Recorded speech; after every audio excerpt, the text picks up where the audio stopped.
আলহামদুলিল্লাহ আল্লাহ তাআলার দরবারে লাখো কোটি শুকরিয়া আদায় করছি।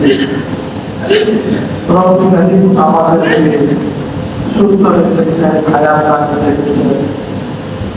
আজকের এই পবিত্র জুমাতে আল্লাহ করে জুমার নামাজ আদায়ের লক্ষ্যে আজকে আসার বসার তৌফিক দান করেছেন। তাই সর্বপ্রথম মালিকের দরবারে দিলের সম্পত্তি ভালোবাসা নিয়ে কালিমাত শুকর আদায় করি আলহামদুলিল্লাহ। আল্লাহ সুবহানাহু ওয়া তাআলা আমাদেরকে যে জীবন দিয়েছেন, হায়াত দিয়েছেন, মৌলিকভাবে এই জীবনের তৃতীয় অংশ যেটা, এটা অত্যন্ত গুরুত্বপূর্ণ। আমি গত জুমায় অনেক কিছু আপনাদেরকে বলেছিলাম যে মানুষের জীবনে একটা সময় যায়, শিশুকাল, শৈশবকাল। সেই সময়টা সে খেলাধুলা করে, এরপরে তার একটা সময় যৌবনকাল, যে সময় সে পড়াশোনা করে, কর্মজীবনে প্রবেশ করে, এরপরে তার অনন্তর সময় বৃদ্ধকাল। এই তিনটা সময়ের মধ্যে মানুষের জীবনের মূল সময়টা হল যৌবনকাল। এই কারণেই রাসূলুল্লাহ সাল্লাল্লাহু আলাইহি ওয়াসাল্লাম বলেন যে যৌবনের এই সময়টা এই ইবাদত আল্লাহর কাছে সবচেয়ে বেশি পছন্দ, এবং এই সময়ে যে ইবাদত করবে, রোজা রাখবে, নামাজ পড়বে, মানব সমাজে কাজ করবে, বাবা মার খেদমত করবে, পরিবার পরিচালনা করবে, বিবাহ শাদী করবে, সংসার পরিচালনা করবে, সমাজকে সে ভালো পথে অগ্রসর করে নিয়ে যাবে। এই সব কিছুর ফল যখন সে মৃত বয়সে যাবে, বিভিন্ন রোগ ব্যাধি, অসুস্থতা, পার্থক্য তার শরীরে চেপে বসবে, তো ওই সময় এই ন্যায়টার জন্য সে যখন করতে পারবে না, বিভিন্ন রোগ ব্যাধির কারণে, পার্থক্যের কারণে, তো আল্লাহ পাক তাকে ওই লম্বা একটা সময় যেমন চাকরি করার পরে ৩০-৩৫ বছর, ২৫ বছর চাকরি করার পরে তাকে পেনশন দেওয়া হয়। তো আল্লাহ পাক তার যৌবনকালে যে আমলগুলো ফলত ধারাবাহিকভাবে সে করতো, বৃদ্ধ বয়সে রোগ ব্যাধির কারণে যখন সেগুলো করতে পারবে না, আল্লাহ পাক তার আমল নামায় সেগুলো অটো লিখে দিতে থাকে। এজন্য আমরা আমাদের সময় এই যৌবনকে, আমাদেরকে শক্তির সামর্থ্যকে মূল্যায়ন করতে হবে। রাসূলুল্লাহ সাল্লাল্লাহু আলাইহি ওয়াসাল্লাম এই হাদিসের মধ্যে বলেন, পাঁচটা জিনিসের আগে মূল্যায়ন করো। ওই ৫ জিনিসের মধ্যে এক জিনিস হলো শাবাবাকা ক্বাবলা হারামি। তোমার বার্ধক্য আসার আগে যৌবনকালকে, এই শক্তি সামর্থ্যকে তুমি কাজে লাগাও, মূল্যায়ন করো, গনিমত মনে করো। হাদিসের সর্বকৃত তারিখ পাঁচটা জিনিস আসার আগে ৫টা জিনিসকে মূল্যায়ন করো। শাবাবাকা ক্বাবলা হারামি, তোমার বার্ধক্য আসার আগে তরুণ সময়টাকে মূল্যায়ন করো। সেই খাতাটা ক্বাবলা সুকমি, অসুস্থতার আগে সুস্থতার সময়টাকে তুমি মূল্যায়ন করো। ফারাগাকা ক্বাবলা শুগলি, ব্যস্ততা আসার আগে অবসর সময় যখন পাও সেটাকে মূল্যায়ন করো। ফকিনাকা ক্বাবলা ফাকরি, তোমার দারিদ্রতা আসার আগে সচ্ছলতাকে তুমি মূল্যায়ন করো। তখন তুমি অপচয় করো না, অপব্যয় করো না। অপচয় এবং অপব্যয় দুইটা শব্দের ব্যাখ্যা রমজানের আগে জুমায় করেছিলাম। ইসরাফ আর তাফসীর। তো অপব্যয় হলো যে বৈধ কাজে অতিরিক্ত করা, আর অবৈধ কাজে অতিরিক্ত অপচয়, এগুলো খালি এখন সরল রাখার জন্য বললাম। এই বিষয়ে আমি লম্বা 10 মিনিট 15 মিনিট আলোচনা করেছি। তো তোমার সচ্ছলতাকে তুমি দারিদ্রতা আসার আগে উন্নয়ন করো। 5 নম্বরে হায়াতাকা ক্বাবলা মাউতিক, তোমার মৃত্যু আসার আগে তোমার এই যে হায়াত আল্লাহ পাক দিয়েছেন, সেই হায়াতের তুমি উন্নয়ন করো। তো আমার যে মূল বিষয়, আলোচ্য বিষয় যৌবনকাল, এই সময়টাকে আমাদের যারা অভিভাবক আছে তাদেরও কিছু দায়িত্ব আছে। আর আমরা যারা যুবক আছি, এই যুবক সাথী করি নাই করেছি, আমাদেরও কিছু দায়িত্ব আছে। ইসলাম বিবাহকে সহজ করেছে। কোনো বার্ধক্য, কোন ধরনের বাধ্যবাধকতা যে এই ফরমালিটি করতে হবে, এই পরিমাণ অনুষ্ঠান করতে হবে, এতগুলো অনুষ্ঠান করতে হবে, এত টাকা দিতে হবে, এত লোক খাওয়াইতে হবে, অমুককে দাওয়াত দিতে হবে, অমুকের জন্য বিবাহ আটকে থাকবে, অমুকের জন্য অপেক্ষা করতে হবে, এত টাকা মাসে আগে কামাই করতে হবে, ক্যারিয়ার হতে হবে, তারপরে বিবাহ শাদী, এই ধরনের কথা ইসলামে থাকে। বরং হাদিসের মধ্যে আসছে বিবাহ শাদী করলে আল্লাহ তাআলা সচ্ছলতা দান করেন। সুবহানাল্লাহ। কারণ যে ঘরে আসে তার রিজিকের ব্যবস্থা করেন কে? তার রিজিক নিয়ে তো সে আসে, তার রিজিক নিয়ে তো সে আসে। বিবাহ শাদী সন্তানাদি যখন হয়, আস্তে আস্তে আল্লাহ তাআলা সচ্ছলতা দেন। এটাই ইসলামের নিয়ম, এটাই ইসলাম শিক্ষা দেয়। আপনি খেয়াল করেন, আপনি যখন বিবাহ শাদী করেন নাই, আপনার কয় টাকা কামাই ছিল, আপনার কি ছিল, কয়টা ব্যবসা ছিল, ঘর ভাড়া কিভাবে দিতেন? যখন বিবাহ শাদী করলেন তো আল্লাহ পাক আপনার কিছু সচ্ছলতা দিয়েছেন। এরপরে যখন আপনার সন্তান আসছে, আপনার চাকরির বেতন, স্যালারি বেড়ে গেছে। এরপরে আরো সন্তান আসছে, তো আপনার এখন চাকরির ব্যবসার পরিধি বাড়ছে, আপনি ভাড়া থাকছেন, এরপরে আপনার বাড়ি পেয়ে গেছে। করেন নেই আল্লাহ বলেন, অস্বীকার করেন নেই। এখন আপনার সচ্ছলতা দিন দিন আল্লাহ বাড়িয়ে দিচ্ছে। নিয়ম পরিমাণ করবো, নিয়ম পরিমাণ করবো, নিয়ম থাকতে হবে। শুরুতে একেবারে ইখলাসের সাথে পরিপূর্ণ খালেস নিয়ম।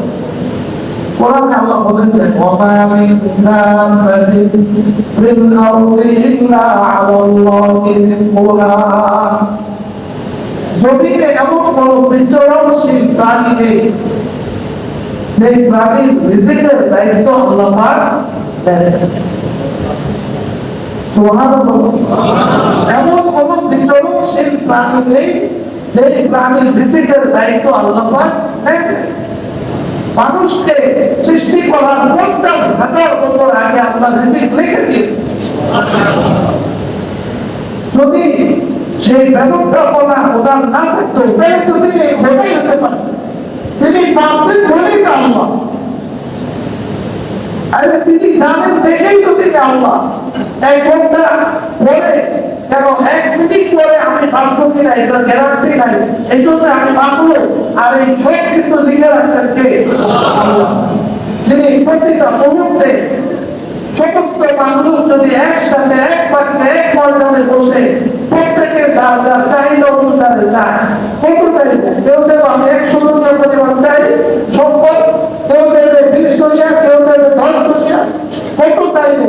হাদিসে কুদসির মধ্যে আল্লাহ রাসূল বলেন, সমস্ত মানুষ লাউ মা'ু ফি সাহিবিন ওয়াহিদিন, এক মাঠে দাঁড়ায় সমস্ত মানুষ যদি যার যার ভাষায়, পৃথিবীতে কত হাজার হাজার ভাষা, সমস্ত মানুষ যদি এক ময়দানে একসাথে যার যার ভাষায় আল্লাহর কাছে যায়, সমস্ত মানুষের চাওয়া পরিমাণ যদি আল্লাহ পাক মানুষকে দিয়ে দেন, তারপর ওই হাদিসের লাস্টে এসে হাদিসে কুদসিতে আল্লাহ রাসূল বলেন যে সমুদ্র থেকে একটা সুই উঠাইলে যে পরিমাণ পানি উঠে, বলে আল্লাহর খাজানা থেকে সমস্ত মানুষের চাওয়া পরিমাণ দিল, ওই পরিমাণ খাজানা থেকে কমবে না। ভাই এই জন্য তো তিনি আল্লাহ, এই জন্যই তো তিনি আল্লাহ। আমরা তাহলে আমাদের দুর্বলতার কোনো শেষ নাই। আমাদের সমস্ত আস্থা, আমাদের সমস্ত ভরসা, আমাদের সমস্ত আশ্রয়স্থল, আমাদের সমস্ত সাহায্যকারী, সমস্ত কল্যাণকামীকে এই একই বিশ্বাস শুধু ভয়ানের সময় না, প্রত্যেকটা মুহূর্তে আমাদের থাকতে হবে। আমাদের জীবনের প্রতিটা বাঁকে বাঁকে আমরা যেন বাস্তবায়ন করতে পারি। আমাদের সেই একটা ধারণা যে বয়স তখন হবে 35, তারপরে আস্তে আস্তে বিবাহ চিন্তা করবে, ক্যারিয়ার হবে, এরপরে তো এতদিনে এসে অনেক গুণায় লিপ্ত হয়ে যায়। এই গুণার মানিতে হবে অভিভাবক আপনার পড়াশোনা মোটামুটি শেষ, মোটামুটি ব্যবস্থা আছে। একটা মেয়ে কতটুকু বাদ খাবে, বছরে পয়সের জমা লাগতে চান, পয়সের জমা লাগবে 3-4 সেট 5 সেটই লাগবে, 1000 টাকা 1000 টাকা প্রতি মাসে সেটি খরচ করি। আর কতটুকু খাবে একেবারে, এতটুকু খরচ সংসারে নাই। তাদের তিনটা এটা খরচ কত দেয়, এদিক সেদিক করি, তারা একজন ছেলের বউ নিয়ে আসি, বাস সচ্ছলতা আল্লাহ পাক দিয়ে দেবেন। আমি তো পড়াশোনা শেষ করছি 24 বছর, 25 বছরে কর্মজীবন শুরু, গাজীপুরে 7,500 টাকা বেতন চাকরি শুরু করলাম। এরপর 6 মাসের মাথায় চতুর্দিক থেকে বিবাহের প্রস্তাব। আপনি বলবেন কি করবো, দেখেন আমি না করি এক বছর দেখেন, দেখতে থাকেন, যেখানে আল্লাহ ফয়সালা হবে করে ফেলবো, বাস এতটুকুই বলছে, আর কিছু বলি তো বেশি না। এক জায়গায় গেছে, যা আছে বলো বাহির থেকে বন্ধু বলতেছে, পরে এক জায়গায় গিয়ে গেছে হোসেন চলো আমার মা গেছে, আমার 2 বোনের মধ্যে এক করতেছে, আর আমি 3 ছাড়া কেউ যায়। এটাই সুন্দর বিবাহ, এটাই নিয়ম। কিন্তু আমরা এটাকে কঠিন করে দিই। এখন যদি আমি বলতাম যে বাসা ভাড়া দিতে হবে 20,000, ওর খরচ আছে 10,000, আনুষঙ্গিক এভরিথিং 10,000, 40,000 টাকা না হলে বিবাহ করা যাবে না, তাহলে তো এখনো বিরোধী করতে পারবে। যখন ছেলে আসলো, আল্লাহ পাক প্রথম ছেলে ভাইয়ের পেটে আসলো, তখন 10,000 টাকা স্যালারি দেয়। এর কিছুদিন পরে ভর্তি দেয়। এরপরে যখন ওর 2 বছর হয়ে গেল, খরচ বাড়লো, তখন ভর্তিও বেড়ে গেল, মাদ্রাসাও বেড়ে গেল। ছোট ছোট আমরা দিতেছে, ঠিক আছে, অস্বীকার করতে পারবো। এবং সাথে আমরা যখন 35 বছর হয়, মানে যখন শেষের দিকে, এখন মানুষের সব খাবার হিসাবে ভেজাল, শরীর এখন প্লাস্টিক ভেজাল হয়ে গেছে, জানেন অবস্থানে কি বলে, যারা ওই যে মাটি খোঁজে, যারা তো পাওয়া খালি তো যা দোয়া করে আসে, মাঝে মাঝে কিছু জায়গা খবর জিজ্ঞাসা করে তোমরা বুঝলেন। আল্লাহ আমি জিজ্ঞাসা করছি, ভাই কি অবস্থা এখন, কয় মাস পর করুন না, এখন কি অবস্থা, আর বলে সব এখন হয়েছে ফরমালিন শরীর, বাইরে আপনার 1 বছরে আপনার শরীর পৌঁছে না, দেওয়া হয় না, সব ভেজাল হয়ে গেছে না, শরীরে এখন যায় মাটির সাথে মিশে। আগে দেখছি কত ভালো ভালো মানুষ 3 মাস 4 মাস পরে 5 মাস পরে আমাদের শুক্র সব হয়ে গেছে, আর এখন পূর্ণ মানুষ অবস্থায় চলে ভোগে হয়।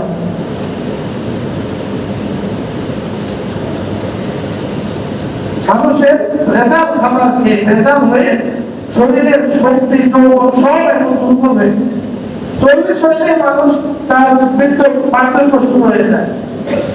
তো তার 35-এর পরে যদি সে বিবাহ করে, 55 বছর বয়স যখন হয়, তখন তো সে মোটামুটি তার সব দারিদ্র কথা শুরু। এদিকে ছেলে মেয়ে একটাও এখনো পড়ালেখাও শেষ হয় না, বিবাহ শাদীরও কোনো ব্যবস্থা হয় না, মাত্র 20 বছর হয়েছে। এরপর যদি রোগ পেতে যাবে, হার্ট অ্যাটাক, স্ট্রোক করে একটা, তো বসে যাবে। এখন ওই যে জীবন দিয়ে জানতে জানতে ছেলে মেয়ে আর কি বিবাহ শাদী দিতে আর কি করবে, আমার পর্যন্ত পথে চলা শুরু করবে। এটা ইসলামের শিক্ষা না। এই চিন্তা চেতনা থেকে আমাদেরকে বের হয়ে আসতে হবে। আপনার বলবেন সমাজ কি বলবে, ভাই সমাজ দিয়ে কি করবেন হিসাব হলো আপনার। আমি তো বাসায় বলি, মাদ্রাসায় বলি, সব জায়গায় কে কি বলবো ওদিকে থাকে, আমি কোনোদিন চলে আমার কাজ আমাকে করতে হবে। একদিন একদম প্রচন্ড বৃষ্টি ঝড়, আমি চলে যাচ্ছি, ছাতা নাই তো একটু সময় দাঁড়ান, আমি আমার কাজ তো সময় দিতেছে না, বৃষ্টির গতিতে চলবে, আমি আমার কাজের গতিতে যাবো, তো ভিজে যাবে, ভিজলাম, সেখানে গিয়ে জামা পরিবর্তন করবো, বা আবার আসবো, আবার এসে আসরের সময় জামা পরিবর্তন করবো, সমস্যা কি? কাজের গতিতে কাজ চলবে। আমি বের হয়ে গেলাম, ওইখানে এসে ওই গেটের এখানে একটু দাঁড়াইলাম, একটু পরে 2 মিনিট পর একটা রিক্সা আসলো, নিয়ে চলে গেল। আমার কাজ নাই, আমার সময় বন্ধ নেই, আমি কি বেকার? মুসলমান কোনদিন বেকার থাকতে পারে না, কোন মুসলিম বেকার থাকবে না, হালাল কামাই করবে, প্রয়োজনে শাকসবজি বিক্রি করবে, বেরিক কাজ করবে, তারপর বাচ্চারি করবে না, ঘুষ খাবে না, মানুষের সম্পদ অন্যায় হবে, ডাকাতি করে, চুরি করে, মানুষের সম্পদ কামাই রোজগার করে ধনী হবে না। এটা একজন মোমেন মুসলমানের নামাজের চরিত্র হতে পারে না, ঠিক কিনা বলেন? আপনি যে তাই বলেন, এটাই বাস্তবতা, এটাই বাস্তবতা। হালাল কামাই রোজগার করবো, আর ছেলেকে বিবাহ বয়স হয়ে যাবে, মেয়েদের বয়স 18-20 হয়েছে, বাস বিবাহ সাথে খুব পড়াশোনা অনার্স করলে আরো 2-4 বছর লাগবে না, কোনো সমস্যা নেই, পড়াশোনা চাইলে পড়াশোনা চলবে, বিবাহ সাথে কাজ করবে, তার জীবন সব বলে হবে, তার ভবিষ্যৎ আছে না, তার ছেলেদের ভবিষ্যৎ নেই তাদের, ওই যে একটু আগে বললাম 35 আর 55। আর ছেলে যখন 25 হয়ে যাবে শুরু করে দিবে প্রশ্ন করতে হবে, পড়ালেখাও করতে হবে। আমার যুবক ভাইদেরকে বলবো, খালি আপনাদের পক্ষেই বলতেছি বিবাহ সাথে অভিভাবক, আপনাদেরকেও পড়ালেখা করে সেভাবে তৈরি হতে হবে।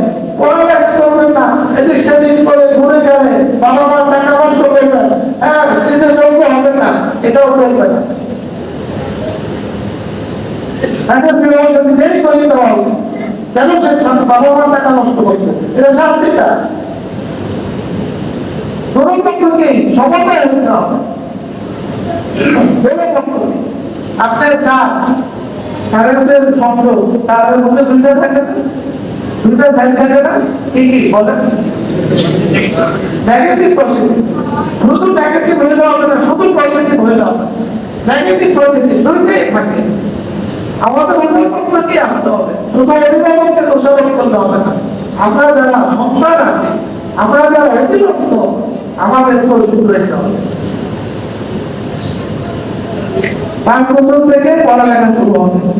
প্রথমে ইসলামী শিক্ষা গ্রহণ করতে হবে, নুরানি শিক্ষা, কোরআন শরীফের সত্য বিশুদ্ধ কালেমার শিক্ষা, এটা সবার আগে খরচ। ইংলিশ মিডিয়াম পড়ে আগে প্রথমে বাচ্চাকে নুরানি মাদ্রাসায় কমপক্ষে 3 বছর আপনি শিক্ষা দিলেন, এটা একদম ফরজ মুসলমানের সন্তান হিসাবে। 3 বছর পরে নার্সারি 1-2 মোটামুটি তার কোরআন শুদ্ধ হয়ে যাবে, হাদিস মাসালা শুদ্ধ করে বলতে পারবে, কালেমাটা শুদ্ধ হয়ে যাবে, অন্তত গোসল নামাজ ফরজ তায়াম্মুম 2 রাকাত নামাজে 60টি মাসালা, 5 ওয়াক্ত নামাজ, এটা তার শিক্ষা হয়ে যাবে। এরপরে আপনি অন্য শিক্ষায় তাকে শিক্ষিত করেন, কোনো অসুবিধা নেই, আমি এটা বিরুদ্ধে না। বড় ইঞ্জিনিয়ার হতে হবে, ডাক্তার হতে হবে, সমাজে ডাক্তারের প্রয়োজন আছে, বড় ভালো ইঞ্জিনিয়ার না হলে সুন্দর সুন্দর পিলার মসজিদ দেওয়া হবে, কিভাবে দরকার আছে, কিন্তু হালাল মধ্যে থাকতে হবে, দিন শিখে নামাজকে ঠিক রেখে তারপর। তো যেই কথা বলতেছিলাম যে আমরা ইসলামের বিবাহকে সহজ করে দেওয়া হয়েছে, আমরা এটা কঠিন করে দিচ্ছি। মুবাশশির যারা 10 জন সাহাবী যারা রাসূলের থেকে জবান থেকে দুনিয়াতে জান্নাতের সার্টিফিকেট লাভ করেছেন, এবং 10 জনের মধ্যে একজন হলেন হযরত আব্দুর রহমান আউফ রাদিয়াল্লাহু আনহু। রাসূলকে জানান, দেখেন রাসূলকে জানান যে আমি বিবাহ করতেছি, সাদা কথা বিবাহ করে ফেলেছেন। রাসূল তখন সুগন্ধির কাপড়ে দাগ দেখছেন, কি ব্যাপার, ঘটনা কি? রাসূল বিবাহ করে ফেলেছে, মাশাআল্লাহ খুব ভালো করছো।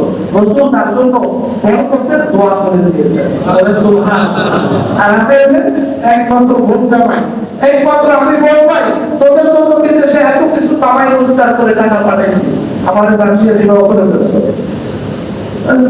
কোন নাগর বাচ্চা হয়ে গেছে, রসুল থেকে বড় হয়ে গেছে, ওনাকে ছাড়া বিবাহ করা যাবে না। কই পাইছে ইসলামের শিক্ষা?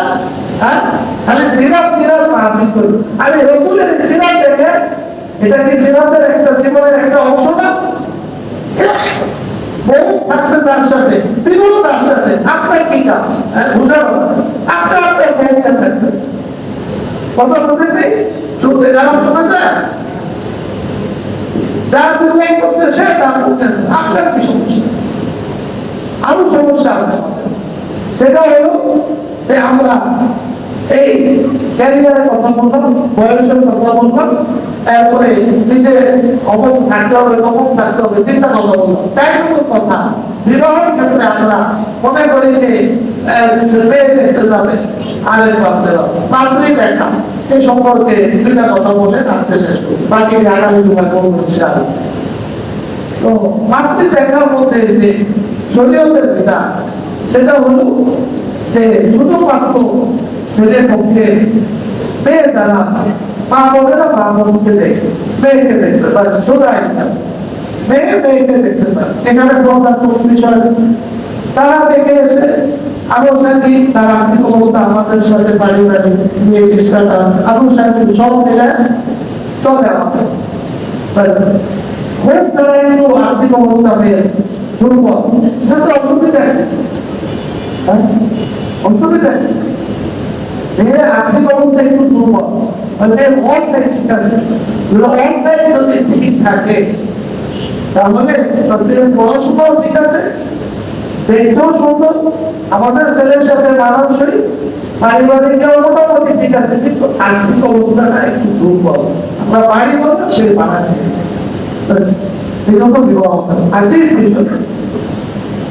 قال رسول الله صلى الله عليه وسلم ترجع المرأة لأربع: لمالها ولحسبها ولجمالها ولدينها فاظفر بذات الدين।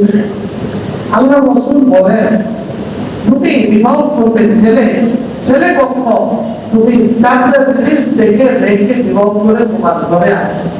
এক নম্বর তার সম্পদ, তার আর্থিক অবস্থা কেমন, মোটামুটি চলে, ব্যাস একটু করে বলে জামা তুমি আপনার সৌন্দর্য ঠিক আছে, তোমার সাথে চলে, বলে হাসা বিহা বংশ অবস্থা, বংশ ক্যাটাগরি চলে, ঠিক আছে। 4 নম্বর বলে দিন, তার দিন তারিখা। এরপর আল্লাহ রাসূল বলে ওই 3টাতে কম হইলে হোক, তাতে কোনো কিছু আসে যায়, তুমি দিন তারিখে প্রাধান্য দিয়ে বিবাহ করো, তাহলে তুমি দুনিয়ায় সুখী হবে, সফল কাম। আর এখন ওই 3 তারিখ অনেক আছে, সুন্দর মোটামুটি, বাকি আর্থিক অবস্থা ভালো না, বংশ তো অনুযোগ না, তাহলে বলা যায় আর বাকি 3টা ঠিক আছে, 3 তারিখ মধ্যে হবে, একদম একদম বাবু পুরো উঠে গেছে। কেন আপনি ওই আর্থিক অবস্থাটা এত বেশি দরকার কেন? রাত্রে দিয়ে আসবে, আমরা অনুষ্ঠানে 500 লোক খাওয়াই দেবো, এর বাপের থেকে কামাই আছে 100 লোক খাওয়াই থাকবো, এই কথা বলে শেষ। কেন 500 তো দূরের কথা, 5 জন লোক আপনি ওখানে খাইতে যাবেন, তারা যদি বলে যে আপনারা বিবাহ আসবেন, বিবাহ করে নিয়ে যাবেন, কতজন আসবেন, তো আমরা 5-7 জন দর্শক যাবো মোটামুটি হয়ে যাবো। তারা যদি বলে না আপনারা যত এখন আছেন আসেন, আরো বাইরে আসেন, আমাদের কোনো অসুবিধা নেই, তাহলে আপনি চিন্তা করবেন যে আমাকে যতটুকু খাওয়ায় নিলে তার উপরে চাপ হবে কিনা, আসলে পারবে কিনা, নাকি মুখ লজ্জা করতেছে, এটা আপনাকে বুঝতে হবে। পরিবার যেটা বৌবার কথা বলি, অনুষ্ঠান, এটা কার বাড়ি বলে, বলেন কার বাড়ি? মেয়ে তো তৈরি করে দিয়ে দিচ্ছে, আবার কিসের অনুষ্ঠান? হ্যাঁ? মেয়ে তো সারা জীবন পেলে লালন পালন করে শিক্ষা দীক্ষা দিয়ে দিয়েছি, দিয়ে আসবেন, আবার খাওয়া দাওয়া নিয়ে যদি বলে তাহলে সেই ক্ষেত্রে অল্প কয়েকটি যাবে। আমার বিবাহ সময় বলছে নিয়েছে, আমার শুধু আলহামদুলিল্লাহ 2 মাদ্রাসা পড়ায়, বলছে ইমাম প্রতি পৃথক শুক্রবার, তারপর বেশি চাইছে দুটা শুধু মায়ের হয়েছে, একটা ছোট মায়ের চাইছেন আর একটা বড়। কেন বেশি যাবে কেন বলেন? রাসূলুল্লাহ সাল্লাল্লাহু আলাইহি ওয়াসাল্লাম বলেন, তাআযামা নিকাহি আল-বারাকা আইসারুহু বারাকা। যে বিবাহের মধ্যে খরচ কম, ছাতা পাতা হবে, সেটা বরকতপূর্ণ হবে। বলেন সুবহানাল্লাহ।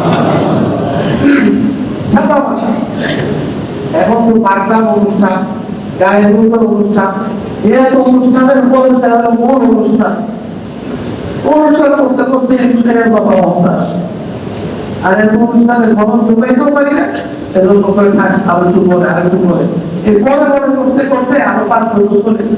আর এই 5 বছরে বাবা আরো 5 বছর প্রিসাইজের বয়স পার্থক্য হয়েছে, ততদিনে আরো চিন্তা চাচ্ছে। 5 বছরে আগে ডায়াবেটিস ছিল না, হার্টের সমস্যা ছিল না, তারপরে কিডনির সমস্যা ছিল, এই 5 বছর আরো চিন্তা হচ্ছে না, ওনার খরচ করতে করতে বিয়ার জীবন শেষ। কথা বুঝতে পারছেন? এগুলোই তো হচ্ছে। আরে আপনারা তো সমাজে চলে, আর আপনার প্র্যাকটিক্যাল মাসালা কিন্তু আমাদের কাছে আসে। কথা বুঝতে নিশ্চয়ই আমরা যখন নেই কেন তালাক হচ্ছে, কেন হচ্ছে? আগে দেখেন আমাদের এই যে বুড়া বাবারা, আমাদের দাদারা, দেখেন ওনাদের জীবন কত সুখময়, কয়েক টাকা খরচ ছিল, কিন্তু জীবনে কত শান্তি ওনাদের, কত সুখময়। আর এখন আমাদের যুবকদের অবস্থা ভালো, কেরিয়ার হয়েছে, টাকা পয়সা হয়েছে, কিন্তু তালাক হচ্ছে খুব বেশি, অশান্তি, শান্তি নাই পরিবারে, মারামারি নাই, স্বামী স্ত্রী মারামারি। তার কারণ একটাই, দিন তারিখে আমরা ছেড়ে দিয়েছি, নামাজকে ছেড়ে দিয়েছি,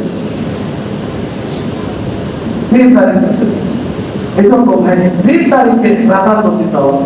মেয়ের বাড়িতে কোনো অনুষ্ঠান হবে না, শুধু দেখে আসবো, এরপরে ছেলেকে জানাবো যে হ্যাঁ এখন হাদিসে আসছে বিবাহের আগে একজন লোক ছেলে মেয়েকে দেখবে, মেয়ে ছেলেকে দেখে নেওয়া, এটা ভালো, দুজনের মধ্যে ভালোবাসা মজবুত হওয়া একটা বড় বাক্য। সেই হিসাবে যাবে, ছেলে মেয়েকে একজন লোক দেখবে, কিন্তু স্পর্শ করা যাবে। আর এখন কি, আর তাদেরকে আলাদা একটু থাকতে দিতে হবে, তাদের থাকতে বিবাহ হয়েছে, কবুল করছে, তো কার সাথে কারে থাকতে দেয়? হ্যাঁ, এই মতবাদ করার অধিকার আপনাকে দিচ্ছে কি বলেন? আপনি কি শরীয়ত পাবেন না?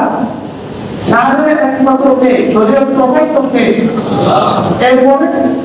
এরপরে কে বলেন? সাহায্যে রাসূল সাল্লাল্লাহু আলাইহি ওয়াসাল্লাম।